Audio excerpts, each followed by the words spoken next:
Wonderful. Hi, everyone. I hope the audio is going well. Still trying to figure it out. I think that's a good sign that it. Anyway, so I'm just gonna kind of give everyone a minute to get into the room. And yeah, I hope y'all are doing well. Just to catch you up a little bit on me, I feel like this summer has been going super duper well. I'm really excited. I actually have quite a few announcements to say in the middle of today's live stream. So I'm super stoked and I'm really excited for like a lot of the projects that we have coming up. But yeah, if you have any questions or comments or anything, please do pop them in the chat and I would love to hear from y'all. So yeah, welcome everybody. Thanks so much for coming to this week's weekly Butchery 101 Meat News live stream. I'm Christina Glenoga, and today we're talking about Proposition 12, the Animal Farm Confinement Initiative in California, and what it means for animals and consumers. But first, before we dive into that, if you could hit the subscribe button, it would super duper help me out. It would also really help us out if everybody here would pop a like on this video as well. What happens is that it trains your YouTube algorithm to like show you more of my stuff. And I would love to keep in touch and make sure that everybody stays really engaged and like make sure that I'm creating content that is like helpful and educational for you. Okay, so here it is. Proposition 12 in California, aka the Animal Farm Confinement Initiative. This is all information that I'm gathering from the website ballotopedia.org. So you can totally look it up there and just like fact check me if you want. But just as a quick rundown of what it is. This proposition passed. It was on the ballot in November of 2018 for the state of California, and it did pass by like a landslide, actually. So in fact, let's see, it passed by 551,000 votes, plus like a few hundred more than that, which is about just under 63% of all Californian voters. And then the no's were only about 4 million, just about 4.5 million votes, which adds up to about 37% of all voters in California. And so I think it's pretty safe to say that the state of California does in fact want this to happen. And just to clarify, like a very brief overview of what this initiative is proposing, a vote yes, this is again a quote from ballotopedia.org, a vote yes supported this initiative to, 1, establish minimum space requirements based on square feet for calves raised for veal, breeding pigs, and egg-laying hens, and ban the sale of veal, pork, eggs from hens when the animals are confined to areas below minimum square feet requirements. So that is to say, it's established like explicit animal welfare standards in terms of like how large a living space these animals need to have while confined for livestock production, I guess. And 2, it bans the sale of non-compliant meat from these particular sectors. So that's specifically veal, pork from breeding pigs, and eggs, chicken eggs, I believe, specifically. And it also allows for the state of California to enforce these rules, whereas before it was up to like local law enforcement, or like, I don't even know, like counties, I guess, to like take care of this stuff. But this now empowers the state to look after this. For context, if anybody doesn't know, I didn't know this until very recently, but there was a proposition passed in 2008 in California called Proposition 2 that passed by even more votes in the state of California, and that's what initiated the cage-free movement for eggs. And so anybody, no matter where you are in the United States, I'm sure you can find something in your supermarket or your farmer's market labeled cage-free eggs. And that's all because California started with this proposition in 2008. And so something that I have heard about this particular about some commentary that I've heard from a politician on Proposition 12 is that California represents like the upcoming trends. So pretty much if California does it, then likely the rest of the nation is going to follow through with similar legislation, which for the record, I'm into. I'll read you a few more details about what Proposition 12 did. And I think it's wonderful that not only did it pass, but it passed by like such a huge majority. Okay, so what did Proposition 12 change about farm animal confinement in California? This is an excerpt from ballotpedia.org. Proposition 12 of 2018, unlike Proposition 2, prohibited the confinement of calves raised for veal, breeding pigs, and egg-laying hens in areas below a specific number of square feet, rather than restrictions based on animal behavior and movement. So that is to say, Proposition 2 had talked about like whether or not the animals had the ability to stand up or turn around, which was not the case. Like veal was confined to a level of space that was not like they couldn't move, and that was meant to be like for tenderness or whatever.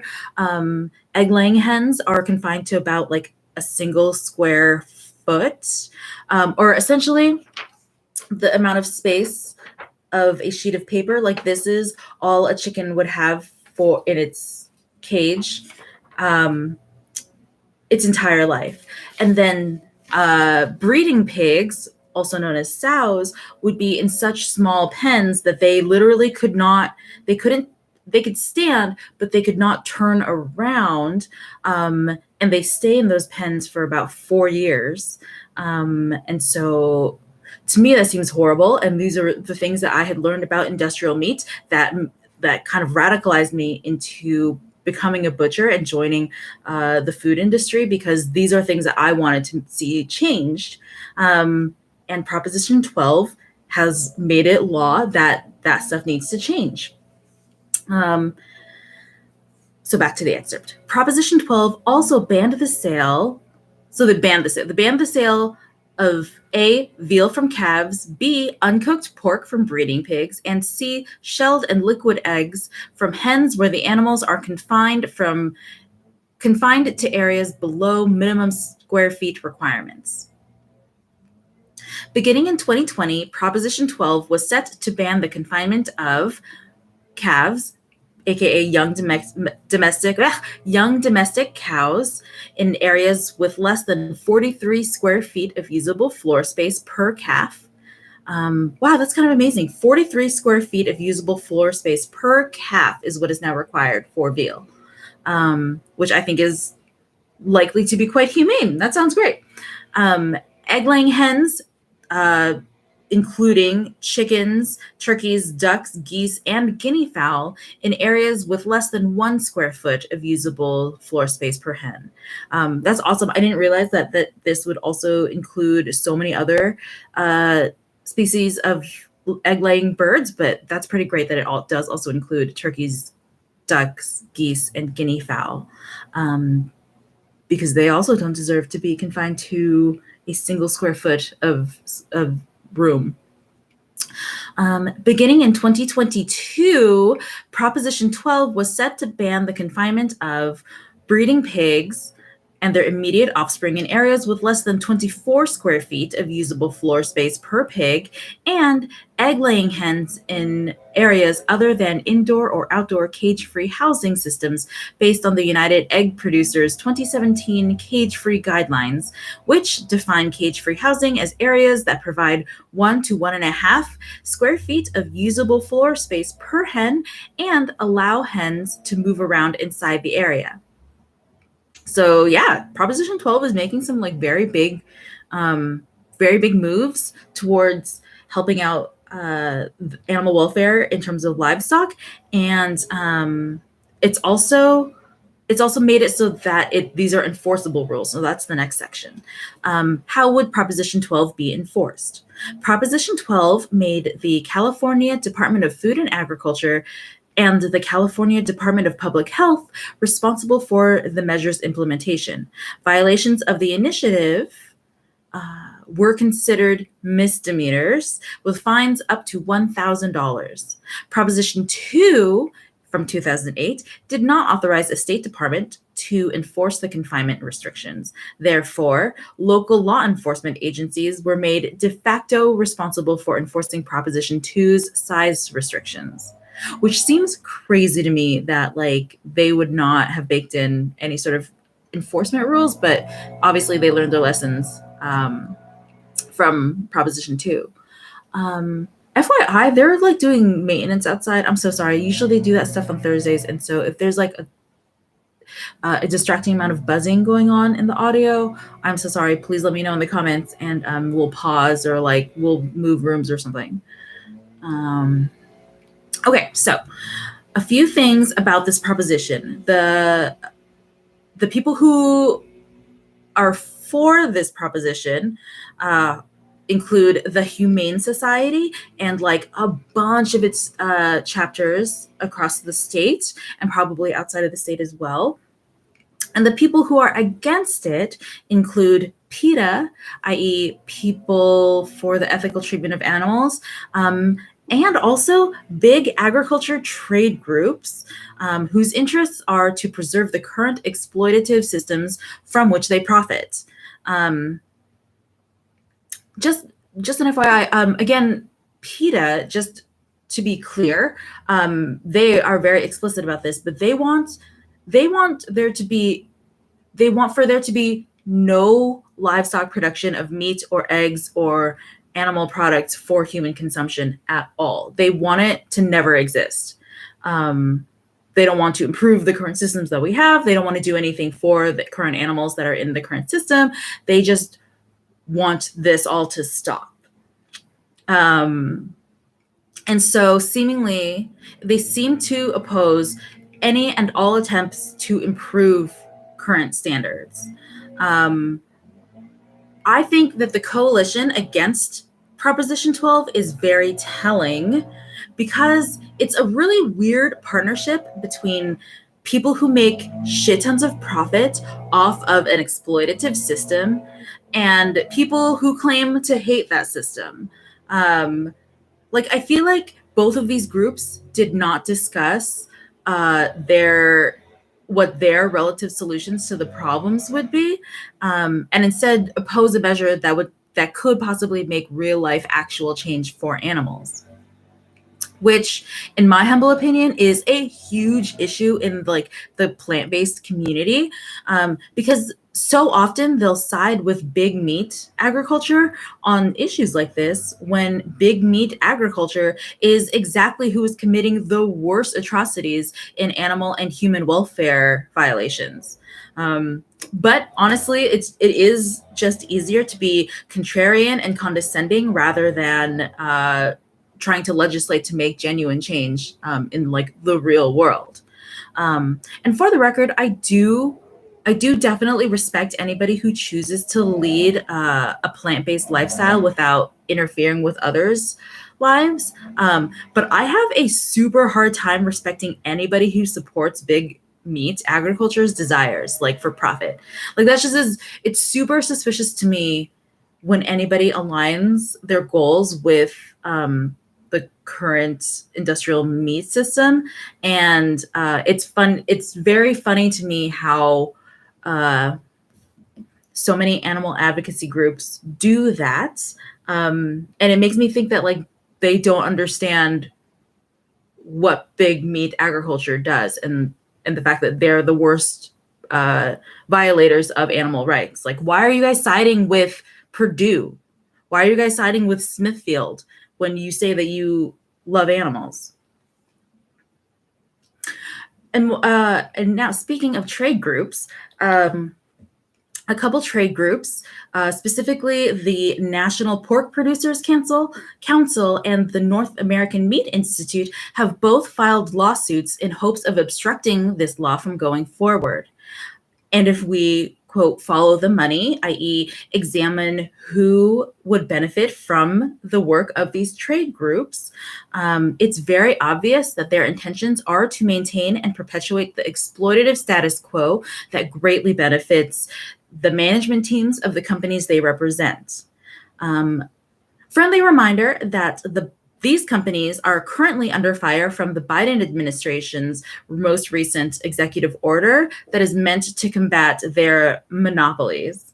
So yeah, these trade groups are going to say whatever they need to say, do whatever they need to do to obstruct the legislature like Proposition 12. Despite what they might say in like PR statements, it is not because they want to help anybody but their senior management and shareholders. Prop 12 actually includes this particular statement that says, defines sales violations as unfair competition. So that is to say, you can't just come in and undercut compliant producers in the state of California with your like shitty, miserable animal product. You have to play by the rules, or else the state will kick you out and fine you for not complying with the new animal welfare standards. And honestly, I am so here for that. I'm like so stoked to see legislation passed on behalf of livestock animals, because honestly, like that's the only way that big companies like that are going to ever listen. And I know that there are negative consequences to this, which we're going to discuss in just a moment. But this is an example of the way that like collective political action can make genuine change in the lives of animals. And I think that's like super cool. It's also something that happened on the local level, like the relative local level. So this is only for the state of California. Californians are the only ones who got to vote for this, and they did it. And I feel like that is like a lesson to be learned from us all, or for us all, which is that like we need to pay attention to what goes on at our state, county, city levels in terms of like legislation that's getting passed about agriculture, about food safety, about food production, and like the representatives who are like pushing forward or hindering these things too. So yeah, I just think it's a really cool example of like, oh, that it works. It will work.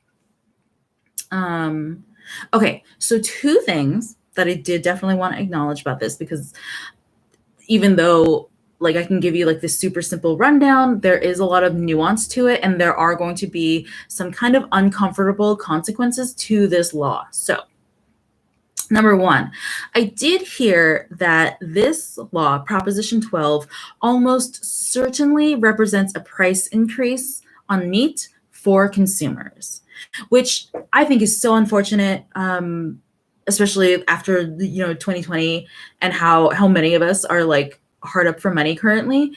I think that's just so sad. I just want to say for the record that I empathize fully with anybody who cannot afford to pay any more for meat, because this is definitely going to affect not only like consumers shopping at the grocery store, but also institutions like hospitals and schools. And it's also going to impact restaurants and their pricing. I just wanted to put this out there and make sure that like we're all prepared, or at least all Californians can be prepared for what will seem like a spike in prices that comes out of the blue. But like, I need everyone to know that like when prices do go up in the next year and a half, and then also moving forward, that Proposition 12 is trying to do a good thing. So here's the thing, that I think realistically that yes, prices are going to go up for consumers and institutions and anybody who purchases meat from these companies. However, that's not just because of Proposition 12. Like literally every single one of those CEOs could take a pay cut. They could pull a Dan Price and take a pay cut and not raise prices. They could use whatever government subsidies that they do currently receive and offset the rising prices for customers. But instead, the narrative that is going to get pushed in the near future, because they're going to oppose the measure, and they want to scare consumers into opposing it in the near future, the narrative that they're going to push is Proposition 12 is bad for consumers. And I just want you all to know that is false. That is patently false. And I hope that we can all just remember that message in the future when you're seeing this messaging. Please do not let big agriculture trade groups scare you into thinking that Proposition 12 is doing a bad thing. Every single one of these companies, every single one of them in the large meat world, not like small producers, but like in the large meat world, they could 1000% afford to price their meat more cheaply if their management teams and shareholders weren't so greedy. They could easily provide better conditions for both animals and workers and still keep prices down for consumers. But they don't. They literally choose not to. They're all just like mini Jeff Bezos out there. And so it's super important that we link Proposition 12 with a positive action and not with the price rise. Like we need to make sure that if prices do rise, that we blame the genuine parties that are responsible for it, which is management of these private corporations. So yeah, just please do anticipate higher meat prices. Again, that's across the board. That's for consumers in grocery stores, for restaurants and schools and institutions. But please make sure that they do not propagandize you into thinking that improving standards for animal welfare is a bad thing. The second thing I want to bring up, which is like, now that I think about it, it's like a small version of this. It's like they're gaslighting us into thinking that we shouldn't care about the animals that feed us. So I was listening to a podcast by the Meat and Poultry magazine. It's a trade magazine for meat industry folks. Like you can still find it. It's just, it would probably be kind of boring for most people. But I heard an argument lobbied by a gentleman by the name of Jeff Trepishin. He's the president of Purdue Premium Meat, and he says that Proposition 12 makes him sad for agricultural workers because they're the ones who are going to bear the biggest burden from such a measure, and that we should, quote, risk share with them. And I'm fine with him having this opinion, provided that Mr. Trepishin can provide transparent and honest records of what they pay their ranch, farm, and processing employees. Because FYI, the system is currently fucked up. The one that agriculture and meat workers are in currently, it's currently exploitative and fucked up. And that has nothing to do with Proposition 12 or Proposition 2. It's already been messed up and exploitative. And so my question for presidents of such large companies like Jeff Trepishin of Purdue Premium Meats is, what have you been doing for agricultural workers this whole time? Because again, I haven't seen your financial statement, but I bet anybody that they have not been doing much for the agricultural workers that work for them. And it doesn't really seem like Purdue Premium Meat is lobbying Congress for agricultural workers' rights either, which especially now during like the heat waves caused by climate change, like it doesn't really seem like y'all are doing much for them now. Like why would Proposition 12, which is about animal welfare, why would that be what stops people from caring about the workers? So it sounds like a lot of performative justice to me. Like it sounds like, or performative allyship when he's like, oh, but we don't want to, we're fighting Proposition 12 because we care about our workers. And it's like, listen, guy, we know that if you wanted to take care of your workers, you could do it already. So why don't you put your money where your mouth is and actually take care of your workers? For the record, I would love to be wrong about that. I would love to be corrected and find out that Purdue actually pays every single one of its low-level employees a, a thriving wage, not just a living wage, not just minimum wage. I would love to find out that they all have fantastic benefits, paid time off, 100% paid health insurance, and like competitive, like genuinely competitive wages for a thriving family. So if you know that they do that, please drop a comment for me and let me know, because I can't find anything about it. And I'm pretty sure Mr. Trapishin is just blowing smoke. So again, please do your best to see through the lies and bullshit that large meat companies and trade groups are going to try to pull on this one. Okay. So if nobody has any questions about Proposition 12, you can totally look up more about it. I was looking at it. I looked at it first on the state of California Food and Drug Administration website, which is like cool, but it's definitely all in like very obscure like legal speak, so it was hard to read. So I ended up reading up more about it on this other website called ballotopedia.org. So try to look it up there. It's super duper. It's much more comprehensive and like a little bit easier to read. Okay, and then I have a short reading today to bring to you guys from the Charcuterie book by Michael Ruhlman and Brian Polson. Oh, I don't have the cover on it anymore, but it's this guy, all about brine. But first, I really want to give y'all a couple channel announcements, because again, I am so excited for stuff that's coming up for Butchery 101, and I can't wait to share it with y'all. Okay, so first of all, I just want to let y'all know, first of all, thank you for being here. And then secondly, one of the best ways to support this channel is to become a Patreon. For just $10 a month, you'll be directly supporting a woman of color-owned small business that advocates for a better meat world for animals, workers, and consumers alike. You'll also have access to meat education benefits like an exclusive weekly home butchery live stream and an exclusive Instagram account.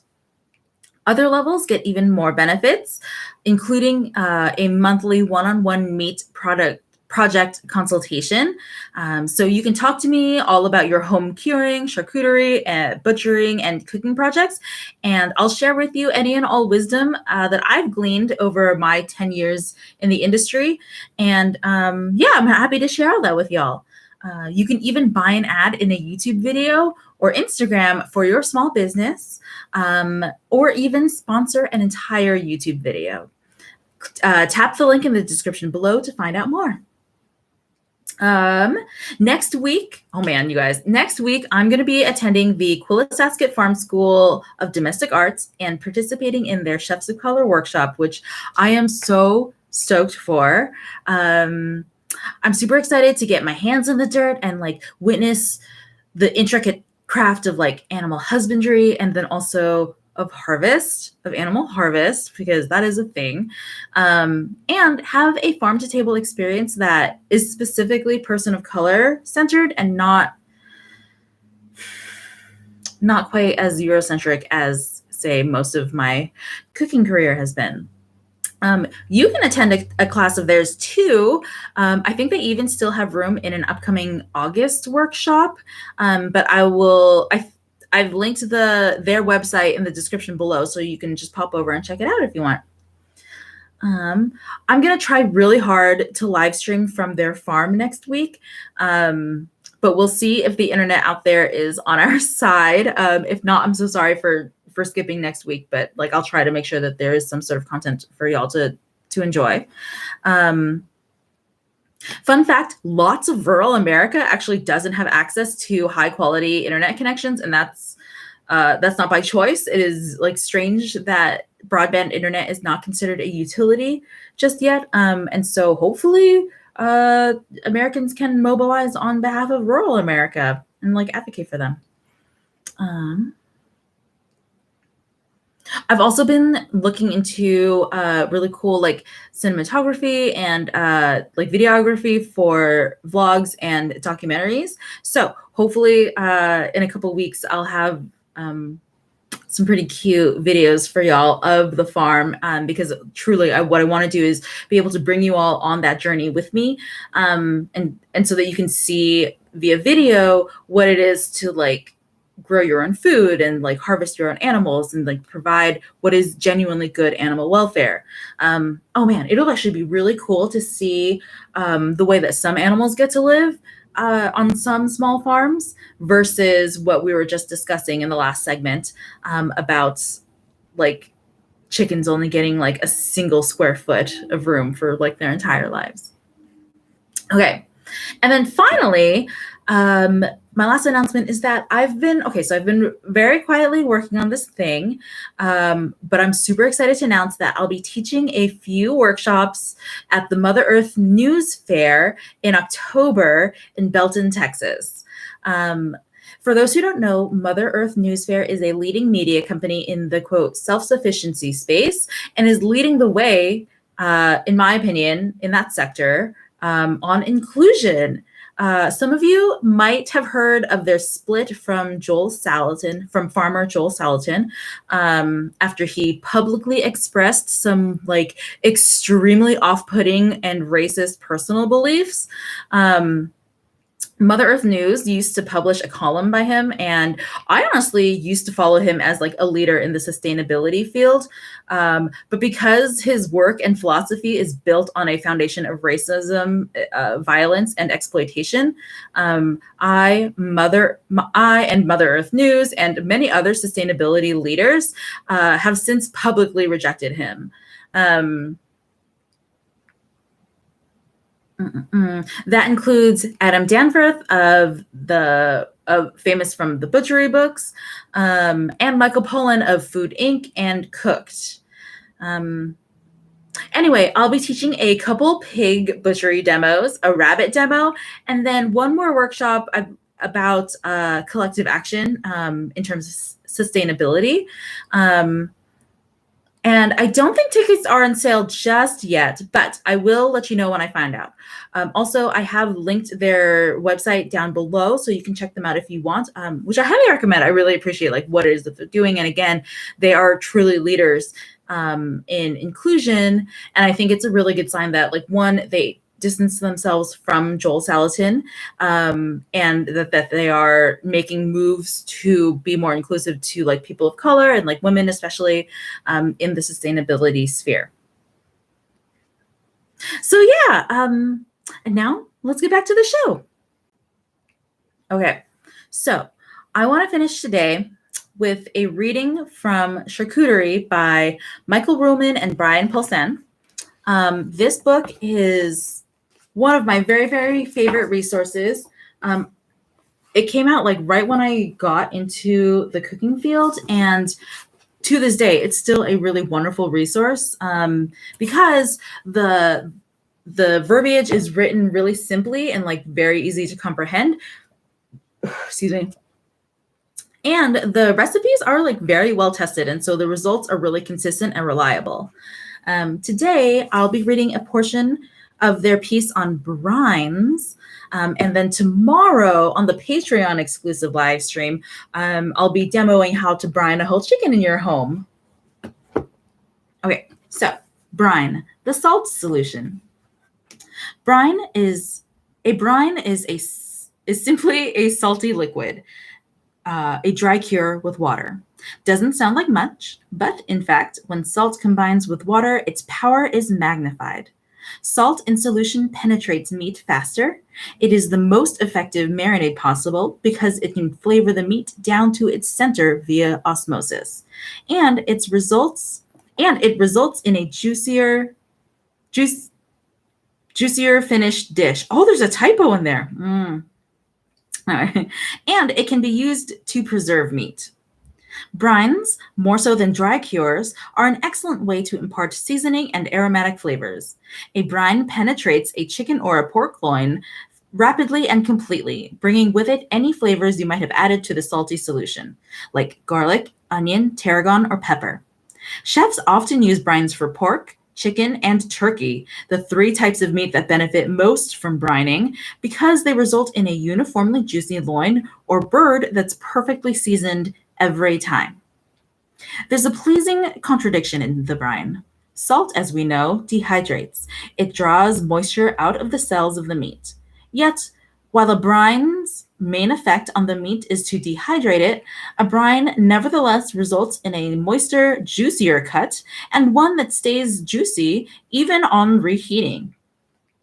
The reason for this seeming contradiction, explains Russ Parsons, who has written about the subject in both the Los Angeles Times and in his book, How to Read a French Fry, is that salt changes the shape of the protein in the meat or bird so that it can actually hold more juice than unbrined meat.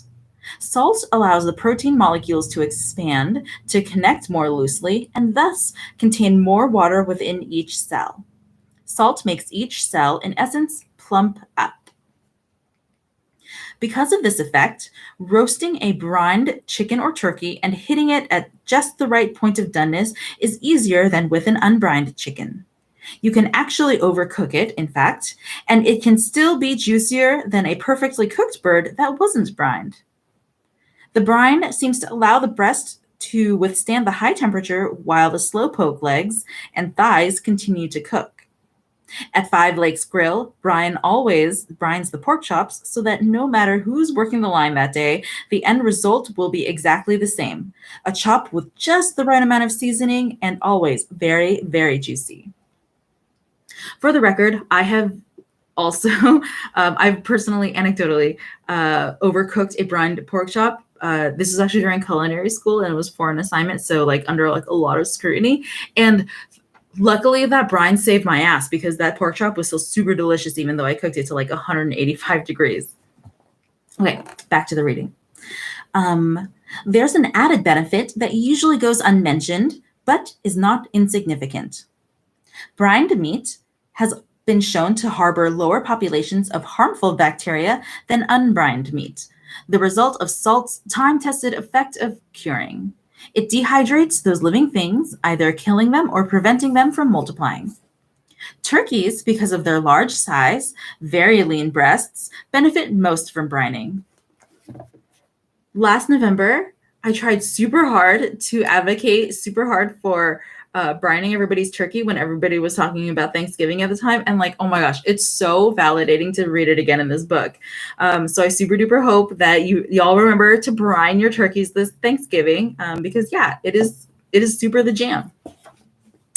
Do you always want to brine a chicken before you roast it? Probably not, because it requires some additional work and forethought. Also, the texture of the skin is altered by brining, cooking up dark brown skin and shiny because the brine has taken all the water out of it. It's a lot easier simply to salt the chicken and pop it into a hot oven. But if you like to cook, you will certainly want to have the brining technique and a basic brine ratio in your repertoire. If you're thinking ahead but aren't going to brine the bird, at least salt the bird a day before cooking it, and it will be even better, the salt having had a chance to penetrate the flesh deeply as with a brine. Really, the only culinary difference between a brine, salt with water, and a dry cure, salt without water, is the ability to introduce a variety of seasonings and flavors in a way that they and the salt uniformly surround and penetrate the meat. A brine should also include a third component, sugar. Sugar helps to balance out some of the harsher effects of salt and enhances flavor. Finally, because sugar browns so nicely, it helps to give a deep, rich color to the surface or skin of roasted meats.